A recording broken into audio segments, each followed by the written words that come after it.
Hola, buenas tardes. Bueno, bienvenidos a este nuevo episodio de Conversando con el experto de la Unidad de Trauma y Urgencia del Hospital Sotero del Río.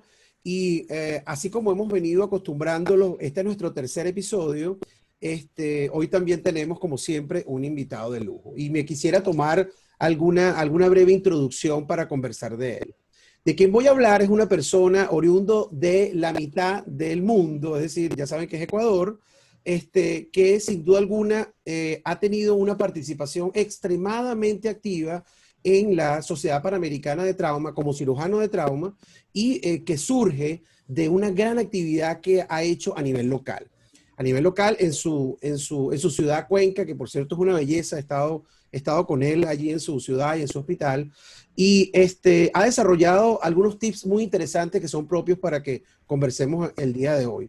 Empezando por la docencia, que ha hecho que la educación en trauma pues llegue hasta ciertos rincones un poco menos favorecidos de nuestros países, donde Ecuador evidentemente no escapa de ello, hasta la implementación innovedosa de la utilización de sangre entera en su hospital. Yo creo que es uno de los primeros hospitales en Latinoamérica que ha utilizado la sangre entera y esto realmente es digno de admirar. Así que él nos contará un poco de qué va esto. Así que, bueno, pónganse cómodos y empezamos.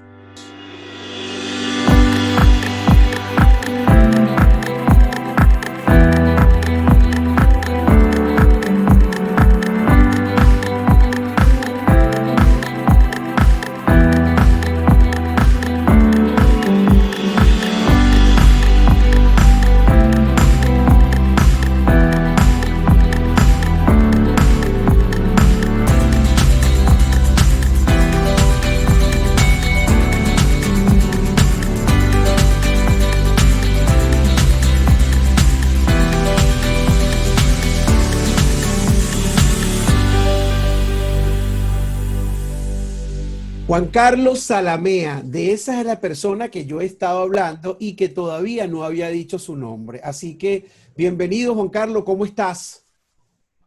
Pablito, tanto gusto verte en la distancia.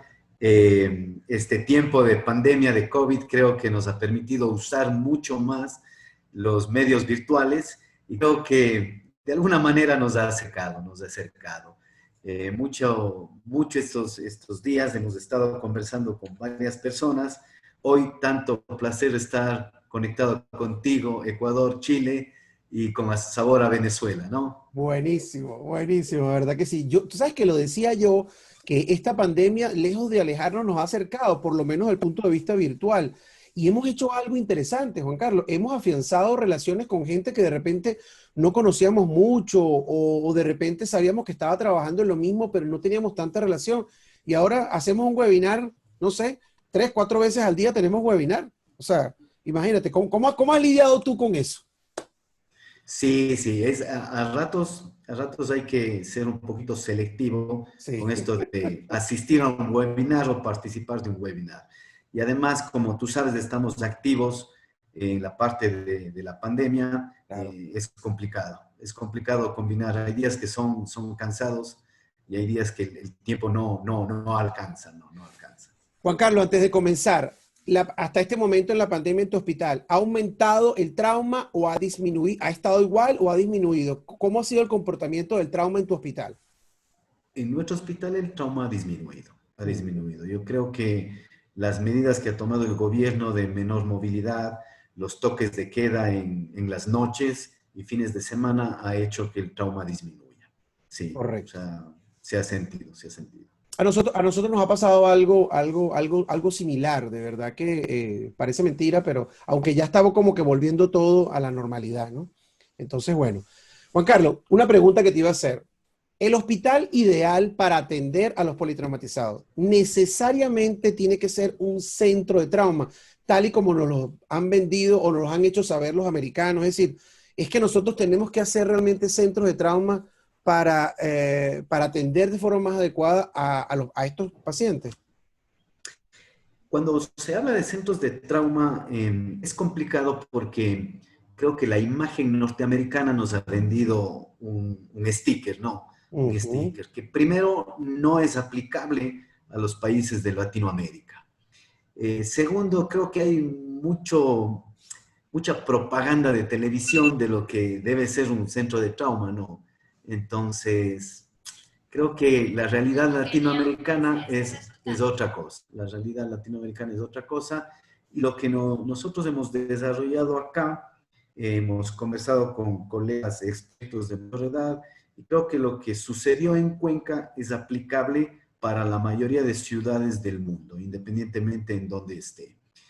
Un centro de trauma tiene que estar ligado o dentro de un hospital de segundo o tercer nivel, con ciertas características, ¿no? Como tener un tomógrafo, funcionar 24 horas de verdad, todo el hospital de 24 horas, tener disponibilidad sangre, tener unidad de cuidado intensivo, tener quirófano y tener la posibilidad de apoyo de otras especialidades o subespecialidades.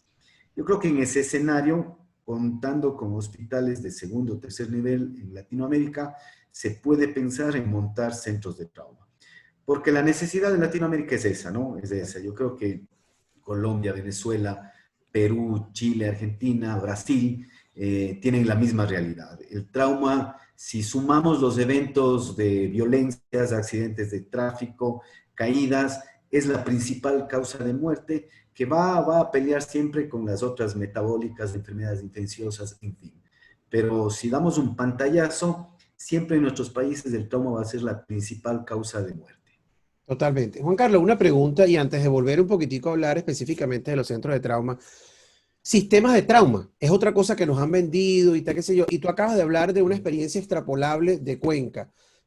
Tú tienes un sistema de trauma regional. Pregunto, ¿cómo has hecho tú para regionalizar la atención al trauma?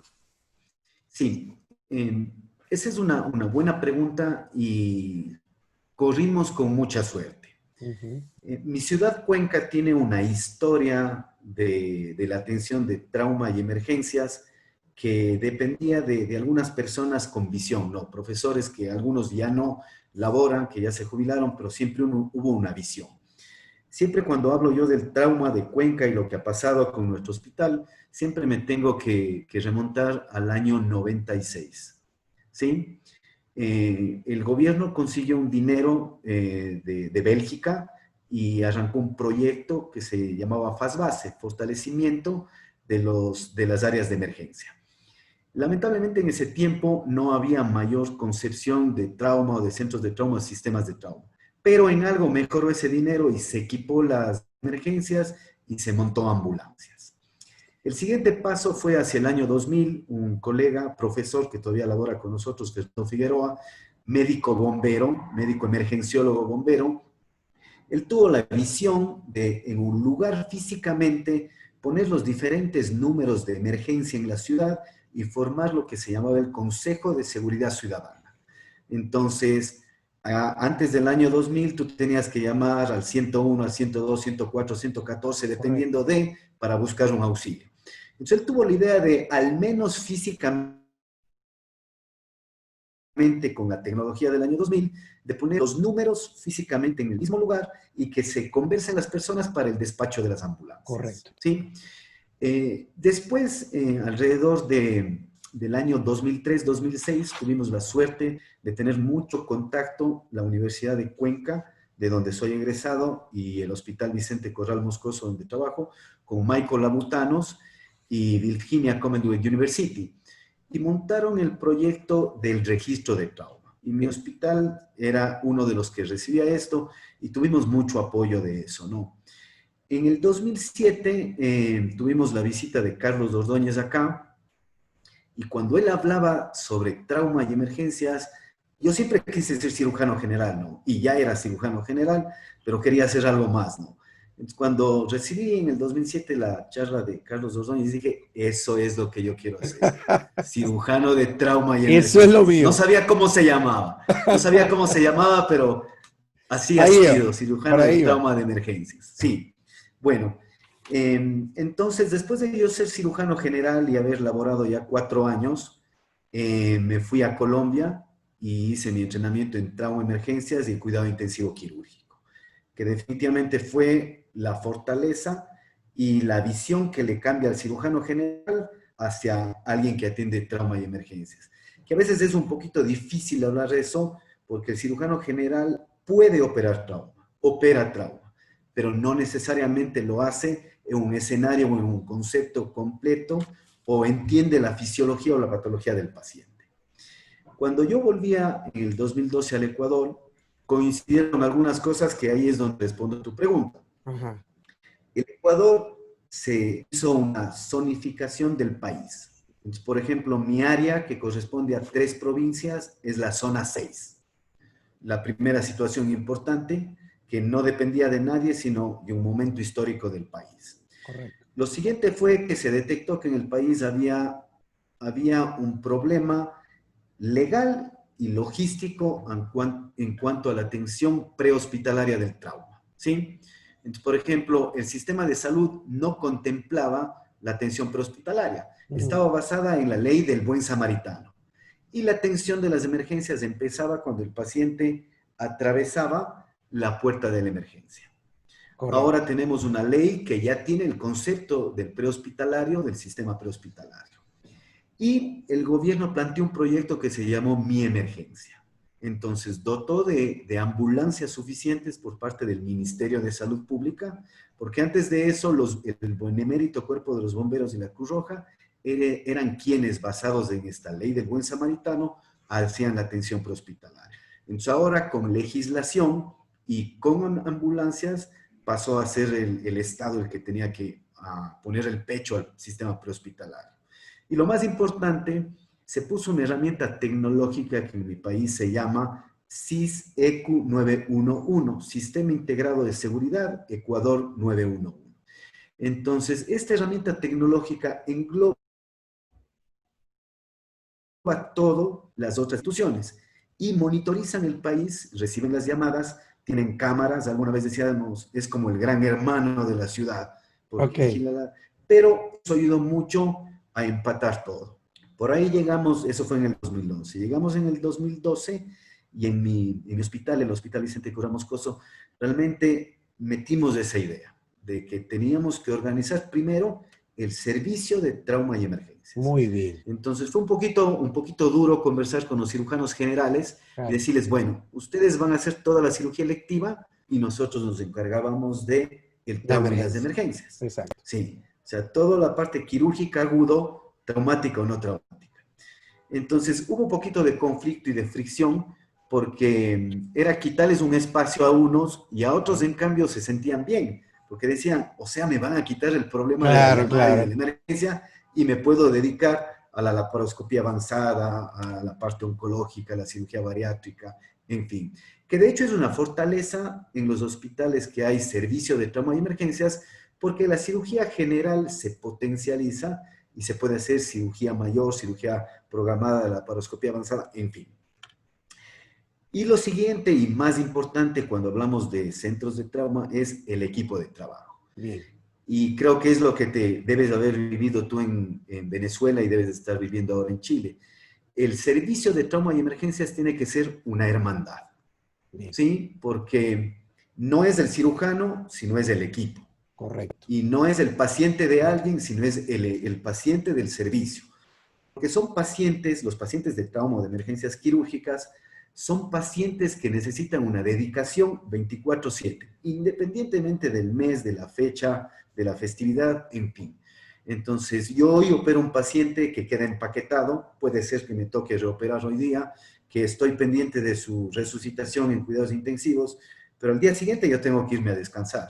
Total. Viene el siguiente cirujano y él tiene que enlazar conmigo y seguir adelante con el paciente, a pesar de que no lo operó, pero tiene que sentirle como su paciente. Totalmente. Y seguir así. Entonces, una parte importante en esto es hacer un equipo de trabajo para el servicio de trauma de emergencias. La siguiente discusión y pelea es el que el cirujano entre en lo que es la resucitación del paciente en la unidad de cuidado intensivo. Que en Latinoamérica, como tú sabes, eso es difícil, a excepción de Colombia, ¿no? Colombia maneja un sistema parecido a Estados Unidos y el cirujano de trauma es un intensivista quirúrgico y maneja su UCI, ¿no?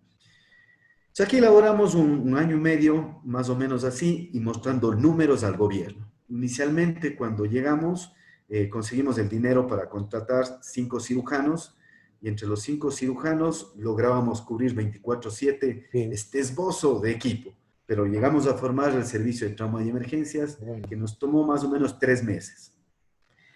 La primera pregunta al ministerio fue, o la primera petición fue, bueno, dinero para los 5 cirujanos y dinero para 2 anestesiólogos para poder tener la atención 24/7. Bien. Y las máquinas de anestesia y una torre de laparoscopía para el equipo. A los 6 meses fuimos en ese tiempo estaba una ministra y le dijimos, bueno, con lo que usted nos dio, mire todo lo que hicimos. Y le mostrábamos los números de la producción, de los pacientes que atendíamos. Hicimos un bonito estudio comparando el antes y el después. Y antes en mi hospital había una mortalidad de entrada al hospital en trauma del 5%. Con esto le bajamos al 1% la mortalidad a la llegada. Qué bueno. Y después medimos la mortalidad a las 24 horas y a los 30 días. Entonces, esto nos permitió montar el proyecto del Centro de Trauma y Emergencias, que se inauguró hace poco, ¿no? En el 2017, febrero.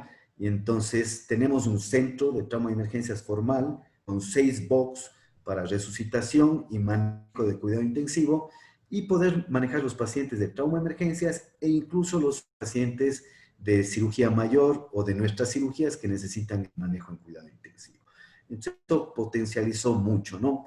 Dentro de eso hemos venido trabajando con todo el equipo, Claro. haciendo protocolos, haciendo auditorías de nuestros casos, discutiendo guías, haciendo mucha docencia entre nosotros, y todo el equipo hemos ido creciendo. Al momento somos 7 cirujanos, de los cuales 2 formalmente cirujanos de trauma y emergencias entrenados en la Universidad del Valle, en Cali, y el resto son cirujanos que tienen una experiencia, que por todo lo que han hecho se consideran cirujanos de trauma y emergencias. Es un equipo fuerte. Otra fortaleza fue ligarle mucho esto del sistema de trauma y emergencias a las universidades. Ajá. Entonces, en mi ciudad hay 3 facultades de medicina. Yo soy egresado de la Universidad de Cuenca y profesor de la Universidad de la SUAY. Y hay la Universidad Católica de Cuenca. Entonces, los estudiantes tuvieron la idea y nace la Liga de Trauma y Emergencias en el 2013. Como un grupo de estudiantes muy activos hasta ahora, muy activos hasta ahora, que nos empujan a los cirujanos de trauma y emergencias a hacer trabajos, a seguir los casos, a innovar. Entonces, eso ha hecho que además la capacitación y la enseñanza del trauma en las facultades sea algo que ya está metido. Entonces, tú conversas en Cuenca con cualquier médico o con cualquier estudiante y ellos te hablan de trauma y emergencia sin ningún problema. Saben lo que es la cadena de sobrevida, saben lo que es la atención inicial del trauma, saben lo que es la resucitación. Qué Y bueno. también hemos enlazado mucho con los estudiantes el concepto de que el trauma tiene que estar ligado a la prevención.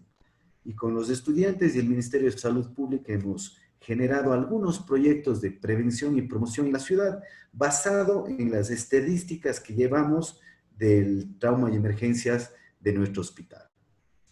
Entonces, ha sido un trabajo que ya va a cumplir 8 años, ¿sí? Un trabajo grande en donde hemos podido capacitar mucho a los médicos de familia, a los médicos rurales, y enlazar e ir cerrando el sistema, ¿no? Con el servicio de trauma y emergencias, con el sistema prehospitalario, capacitando a las personas del prehospitalario, técnicos y médicos, a los estudiantes, y cerrando el círculo con la prevención y promoción.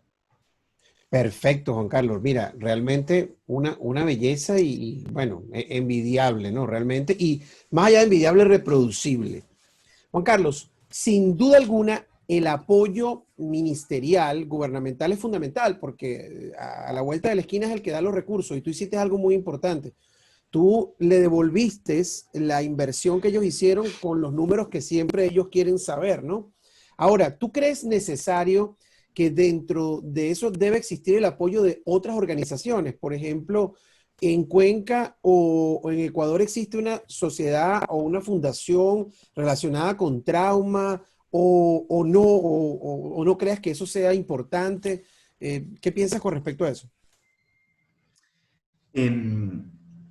Bueno, lo primero es que la legislación tiene que estar ligado al sistema de trauma y emergencias. Perfecto. Segundo, definitivamente el gobierno gobierno tiene que estar enlazado con la idea y con el chip para poder apoyar, y yo creo que no es difícil, porque el problema está ahí y si uno les da las soluciones Bien. y les muestra costo-beneficio, ellos apoyan independientemente. Las universidades son fundamentales, o sea, la universidad es fundamental.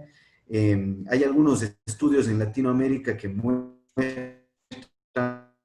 que dentro de la carrera de...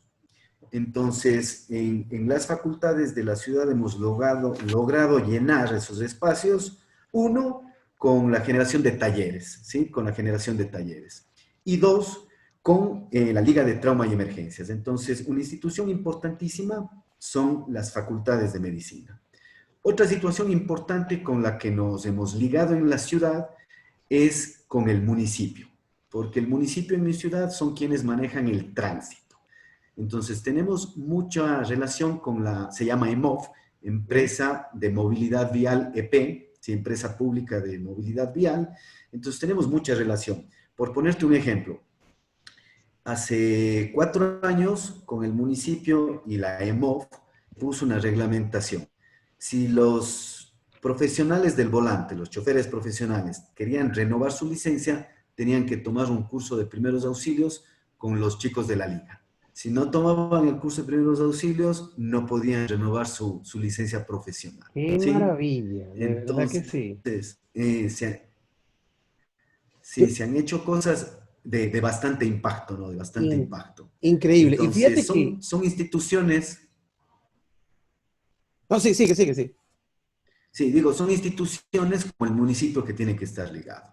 Entonces, básicamente, además del Ministerio de Salud Pública, el municipio a través de esta empresa que es la empresa de movilidad vial, el Consejo de Seguridad Ciudadana, que es un ente que monitoriza todas las lesiones y violencias, también estamos en relación, y ellos al monitorizar utilizan un software que se llama ArcGIS, que pueden mapear de manera térmica los incidentes de violencias y saber en dónde son los puntos más calientes de la Más ciudad. caliente. También los accidentes de tránsito, y en mi ciudad, como tú la conoces, hay muchos redondeles o round point que se llaman, y esos eran los lugares donde habían los accidentes de tránsito. Y además las entradas y las salidas de la ciudad. Entonces se ha podido determinar de manera académica, mediante investigación, todas esas cosas que han ido aportando y ayudándonos al manejo que empezó como el servicio de trauma de emergencias, luego el centro de trauma y emergencias, y hemos podido enlazar un verdadero sistema de trauma y emergencias local. Oye, me parece formidable porque tienes un microambiente increíble, digno de reproducirse. Y veo que muchas de las cosas, Juan Carlos, las has logrado a través de la educación. Me llama poderosamente la atención lo de las ligas de trauma, que creo que el origen de las ligas de trauma fue en Brasil, si mal no recuerdo. Pero fíjate que los estudiantes, pues, ¿cómo pueden ayudar? Uno parece mentira, pero ¿cómo pueden ayudar? Y lo del curso de primeros auxilios a las personas que requieren la licencia me parece, pero una idea brillante. Una pregunta, Juan Carlos, ¿cómo es la comunicación que tú tienes con el sistema prehospitalario?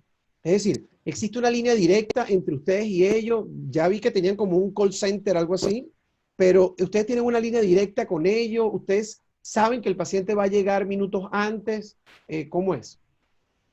Sí, en la parte de afuera del centro de trauma hay una estación pequeñita que lo decimos triaje, en donde se hace efectivamente el triaje para ver a cuál de los lugares que se le envía al paciente. Puede ser la sala de cirugía o el centro de trauma. Y ahí hay un lugar donde hay la radiofrecuencia y una línea celular y una línea convencional. Entonces, ahí se reciben las llamadas y la comunicación con el sistema de emergencias médicas.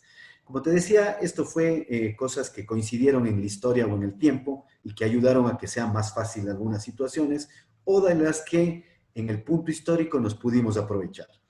Entonces, en el Ecuador hay este sistema integrado de seguridad, todas las ambulancias están conectadas con la central, donde se monitorizan las llamadas, se puede visualizar mediante geoposicionamiento de dónde viene la llamada, se activan las cámaras y tú puedes ver la escena. Hemos hecho reuniones, nos reunimos frecuentemente en el año y analizamos esto, entonces No todas las escenas se pueden dar para eso, pero muchos traumas se han ayudado a eso, ¿no? Por ejemplo, hay una llamada de una persona que está en un vehículo, revisan las cámaras hacia atrás y se ve que fue un asalto, hubo un Ok, disparo y se puede agilitar el asunto. Y tiene comunicación directa con el centro donde estamos. Además del centro, tiene comunicación directa con la ambulancia que vaya despachada. Tenemos algunos problemas en la comunicación, pero creo que es esperable. 8 años suena bastante, pero creo que es poco, nos falta crecer un poco más. Y de hecho, ahí hay problemas en la comunicación. Se ha hecho capacitación con la gente del prehospitalario. Manejamos el sistema MLST para la llamada, tratando de que esta sea lo más objetiva posible, ¿no? Edad del paciente, sexo, mecanismo del trauma, lesiones que se esperan, signos vitales, tratamiento en el prehospitalario y tiempo de llegada. Y perfecto. con eso podemos organizar. Y tenemos tres tipos de alertas. La alerta tipo 1, que es el paciente entra al centro de trauma. La alerta tipo 2, que el paciente es atendido en el box de cirugía general. Y la alerta y no alerta es el paciente que no necesita activarse en ninguna de las cosas. Llega y es atendido por los que estamos en la emergencia. O sea que tú estás de turno en el hospital y puedes estar inclusive operando o tu equipo y de repente reciben la llamada de que está llegando, tienes una activación, por así decirlo, de trauma y es cuando vas y ves al paciente. Pero esa la primera visualización, ¿quién lo hace? Los urgenciólogos. O sea, el primer contacto. Ya. Eso es algo interesante que hemos logrado en el hospital y que lo tenemos documentado en una publicación de un libro, que creo que alguna vez te lo hice llegar, y en una publicación en el World Journal of Surgery. Entonces, el primer contacto es con el cirujano y con los residentes de cirugía general. Bien, No hay otra. bien. Sí. Y el emergenciólogo le hemos potenciado como tú no tienes idea. El emergenciólogo, al ser el especialista de medicina crítica de la emergencia, él está dentro del centro de trauma. Yo creo que es un error a nivel latinoamericano que a los emergenciólogos se les ocupe solo para el manejo inicial o para hacer el triaje. Bien, El concepto tiene que ser que el emergenciólogo es el intensivista de la emergencia. Eso bien. es lo que hemos logrado hacer en nuestro centro de trauma. El emergenciólogo está en el área de trauma, manejando el box de cuidados críticos en el área de emergencia. Cuando llega el paciente traumatizado y llega a la cirugía general, estamos nosotros ahí, con los residentes de cirugía, con los internos y con los estudiantes de la Liga de Trauma, quienes hacen turnos normalmente ahí. Si el paciente tiene criterios para entrar directo o secundariamente al área de trauma, es ahí mismo a pocos pasos y entra al box de resucitación, en donde está el cirujano de trauma y el emergenciólogo. ¿Sí? Entonces es un trabajo en conjunto, pero no es que el uno le llama al otro ni el otro al otro, no. Ok, Es ahí donde se le maneja.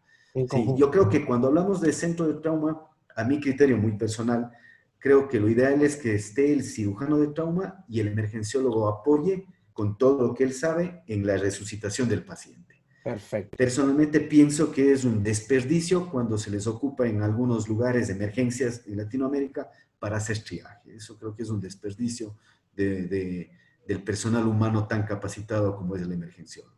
Totalmente. Tú has pensado, y seguro que lo has pensado, y por eso, pero quiero que de repente me lo digas.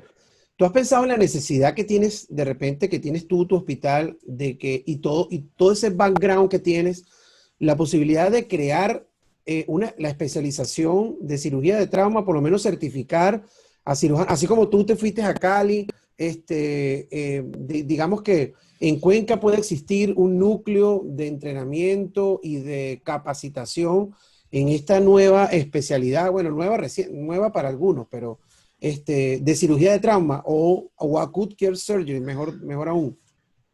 Sí, tu pregunta me obliga a hablar un poquito de la historia, ¿no? De la historia. Ajá. Cómo fue el cuento, no?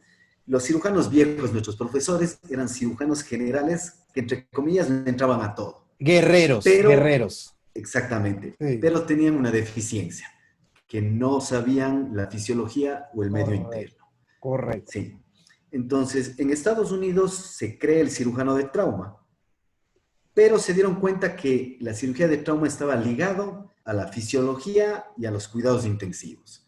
Entonces, el título que tenían en Estados Unidos era Surgical Critical Care y tenían centros de trauma y cirujanos generales. Entonces, desde el punto de vista económico, no hay un sistema que aguante tener ambas cosas. Claro, Y como tú sabes, no hay ningún hospital, al menos en las Américas, ni siquiera en Colombia, que tiene tanta violencia, o Venezuela, que puedas tener un hospital para solo trauma. totalmente. Y lo que empezó a suceder en Estados Unidos es que el cirujano de trauma dejaba cierta experticia y el cirujano general perdía cierta experticia. Exactamente. Entonces, de ahí trataron de unir la cirugía de trauma y el cuidado intensivo quirúrgico con la cirugía de emergencias. Y vieron que el mismo cirujano general podía ser potenciado como cirujano de trauma, como intensivista quirúrgico y como quien maneja las emergencias. Y de ahí nace el concepto del acute care surgery o cirujano de cuidado agudo, que después viene el quinto pilar, que es la cirugía de rescate, que es el cirujano que está dentro del hospital y tiene la capacidad de solventar las complicaciones de otros colegas, Correcto. como de la cirugía laparoscópica, de la cirugía oncológica, de la cirugía digestiva avanzada, del coloproctólogo, en fin. Y entonces, en la actualidad, es un cirujano general con conceptos fisiológicos y de cuidado intensivo. Pero por supuesto, eso requiere que el cirujano general haga su formación de 1 año en trauma, aprenda cuidados intensivos y aprenda a manejar las urgencias. Totalmente de acuerdo. Entonces, a veces el cirujano general se olvida ese pequeño detalle de que para llegar a ser como nuestros profesores que podían operar de pe a pa, ¿sí? Sí, Se necesita completar el entrenamiento de la cirugía general con la cirugía de trauma y emergencias y estar seguros de poder manejar la resucitación del paciente, sea de trauma o de no trauma. Entonces, al momento, como tú sabes, el único centro acreditado en Latinoamérica es la Universidad del Valle en Cali, que hoy nos llegó, que ya están llamando para las nuevas postulaciones para el próximo año. Yo creo que es el centro ideal por el volumen que manejan, por el sistema que ya tienen. Aquí en Cuenca pensamos en algún momento poder llegar a hacer eso, pero creo que nos falta madurar un poco más. Nos falta madurar un poco más y te soy sincero, sobre todo en la parte de cuidado intensivo quirúrgico. Cuando podamos ganarnos un poquito más de ese espacio, creo que podríamos llegar a entrenar gente aquí en nuestro hospital. sí, yo creo que sin duda alguna todo tiene su tiempo y su momento. Y hay que, como tú muy bien lo dices, pero yo creo que tenemos que darnos el chance. Muchos países de Latinoamérica, por ejemplo, eso que acabas de decir tú, todo lo que acabas de explicar, realmente es una belleza para quien nos gusta la atención. Y lo que te faltaría para la guinda, digamos, a ese lado, es sin duda alguna que consolides la formación de cirujanos de trauma, porque de repente tú puedes consolidar parte o complementar parte de ese entrenamiento con una pasantía en otro lugar, en Cali, etcétera, pero sin duda alguna que creo que tienes el bagaje para hacerlo, como muchos países en Latinoamérica lo estamos haciendo. Y Así es. comparto contigo algo muy importante, de que el cirujano de trauma, yo diría que yo iría un poco más allá. Y últimamente con todos estos webinars hemos estado hablando mucho del tema, a veces somos marginados por otras especialidades, ¿no? Pero yo creo que más allá de conocer la fisiología del paciente, yo creo que ser cirujano de trauma es una filosofía, porque esto definitivamente es una filosofía que es completamente distinta y que la gente cuando le pone lupa es que puede entender cuál es la magnitud de la importancia del cirujano de trauma o de emergencia. Yo sé que tú tienes muchos protocolos y estás protocolizando, pero yo creo que una de las cosas más importantes que has logrado es precisamente la implementación de la sangre entera. Entonces, a pinceladas. ¿Cómo lograste, a pinceladas, porque sería otro tema, cómo Me lograste tienes que que invitar otra vez, me te tienes que tienes que, invitar por otra vez supuesto, para... ya tú eres fino, pero eso seguro. Pero ¿cómo lograste, digamos que la gente mordiera la idea de utilizar sangre entera? Bueno, yo creo que te puedo resumir en 3 puntos. El primero, cuando yo terminaba el Fellow de Trauma y Emergencias en Cali, con el profesor Carlos Ordóñez, yo estaba preocupado, porque en la Fundación Valle de Lili y en el Hospital Universitario del Valle, sobre todo en la Fundación Valle de Lili, tú decías paquete de trauma y estaban ahí los glóbulos rojos, el plasma, las plaquetas y a Ordóñez le tienen listo hasta los crioprecipitados. Y si no es suficiente, ya estaba montado el Cell Savers, el recolector de sangre. Yo decía, yo regreso a Cuenca y quiero operar el trauma mayor y yo no tengo eso. Sí. Y entonces llego a mi hospital y mi primera preocupación era, digo, bueno, ya, como sea, tapamos el hueco, ya, Okay. sabemos cómo hacerlo. Pero pues toca la siguiente parte que es la más importante, resucitar el paciente. Claro. Y estábamos en el boom que la resucitación era 1, 1, 1, y si tienes el crío precipitado, un fragmento más, ¿no? Claro. Conversaba aquí con las personas y bueno, ¿y cómo es la cosa? No, dice, sangre, cuando hay te dan glóbulos rojos. Y después, si es que hay, te pasan plasma. Pero las plaquetas sí, olvídate. Eso sí, para el trauma o las emergencias, eso no va a haber. Entonces me puse a echar cabeza y el segundo punto, o el gol, fue que aquí tenemos un sistema para el sangrado obstétrico, en que eso también Mm, puede ser una conversación bonita, ¿no? En algún claro. momento. Entonces, la embarazada o la gestante que tiene algún problema de exsanguinación antes, durante o después del parto, entramos los ginecólogos con el cirujano de trauma para solventar problemas como empaquetamientos, histerectomías, clampeados de la aorta infrarrenal o Claro, ligadura de las hipogástricas, ¿no? Ahora queremos ya montar lo del REBOA en claro. esto de la paciente gestante exsanguinada. Entonces, como la OMS le puso mucho ojo a esto de la mortalidad materna, y en mi país fue la ley de mortalidad materna cero, Cero. Ah, cero. Entonces, llegó una reunión cuando ya empezábamos a operar conjuntamente con los ginecólogos de estos casos. Yo les dije, fue una idea, ¿no? Se me vino así, dije, bueno, ¿quieren que no se mueran? Necesito sangre entera. Y como era un problemón, me dijeron, a ver, dice, o sea que si usted dice que si nosotros le autorizamos utilizar sangre entera fresca, ya no se van a morir las gestantes. Yo dije sí, yo le dije sí. brillante. Entonces, sí, y así fue como el ministerio en nuestro hospital nos autorizó el uso de sangre entera fresca para las exsanguinadas, e inmediatamente montamos eso a los protocolos de trauma y emergencias. Entonces empezamos teniendo 2 unidades de sangre entera fresca, y ahora por la necesidad y todo llegamos a tener hasta 5 unidades que solo las puede recibir el cirujano de trauma.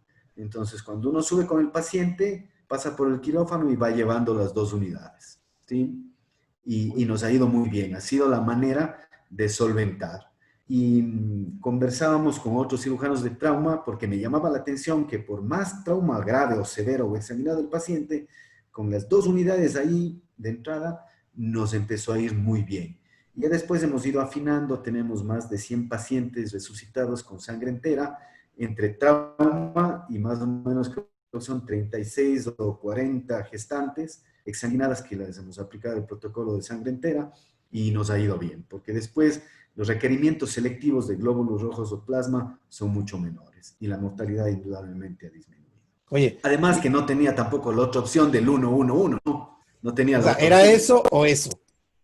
Claro, no era nada o eso. Exacto, eso o Sí, eso. Oye, de verdad sí, que sí, sí. le diste la vuelta en un momento de brillantez que llegaste al punto, ¿no? Juan Carlos, ya casi para finalizar, ¿qué crees que te hace Sí, falta? sí, sí. ¿Qué crees que te hace falta? Sí.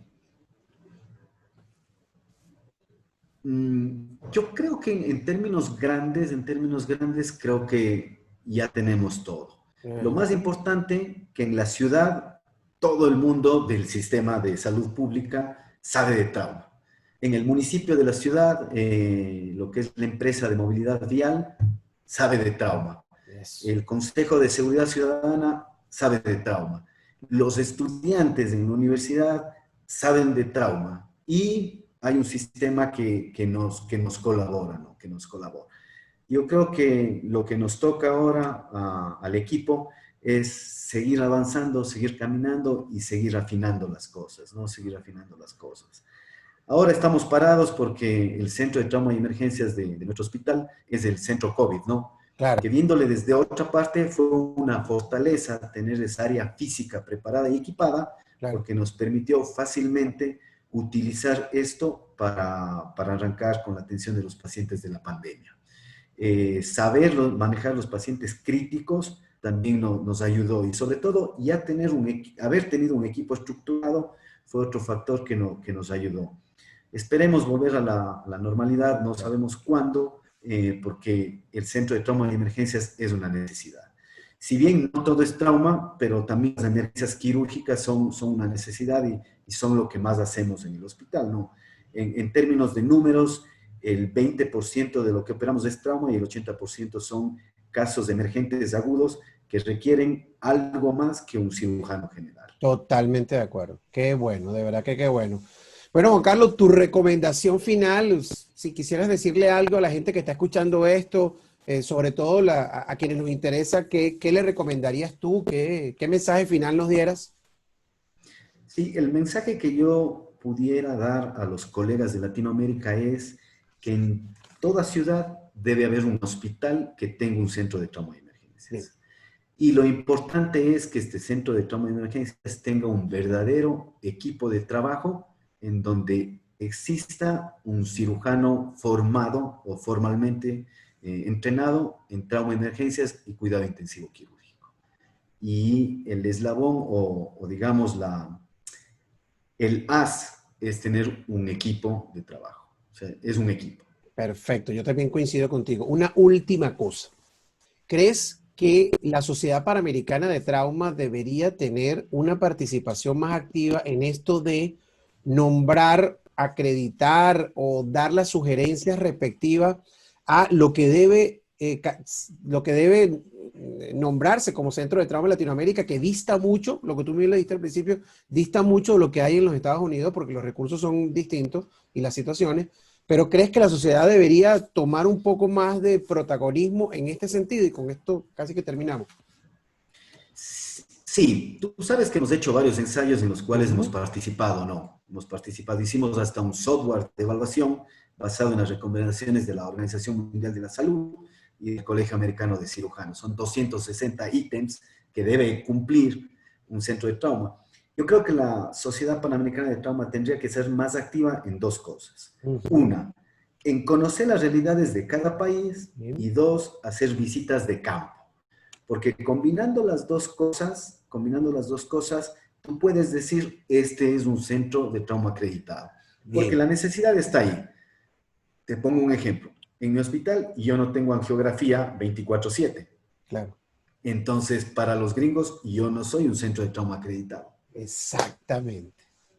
Pero no. Y yo creo que somos un centro de trauma para Latinoamérica. Creo que somos el único centro de trauma como tal en Latinoamérica, y en el Ecuador al menos sí, con licenciamiento.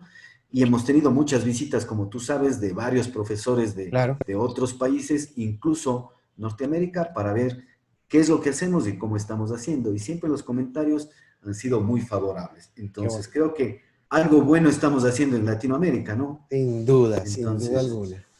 Sin duda entonces, en alguna. ese sentido, ese es un ejemplo que puede contestar mucho a tu pregunta, ¿no? Claro.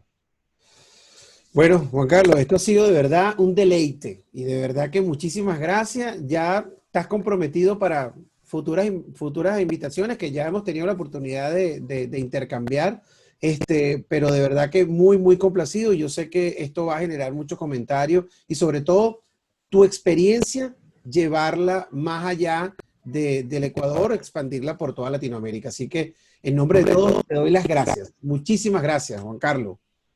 Pablito, tanto gusto, bendiciones y a seguirnos cuidando. Así es. Chao.